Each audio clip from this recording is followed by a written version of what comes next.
সকলের ভালোবাসা নিয়ে। আমার দু চোখে অনেক স্বপ্ন থাকে, আমি পড়ালেখা শিখতে চাই।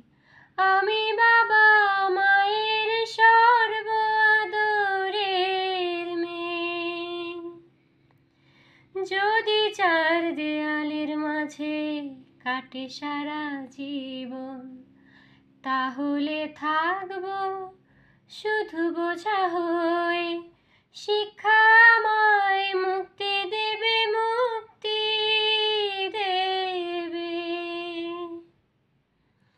আমিও তো কালকে খুশি আর আশায়, আমারও তো স্বাদ আছে, আছে অভিমান। ঘরে বেঁধে রেখো না, নিয়ে যাও এগিয়ে। আমি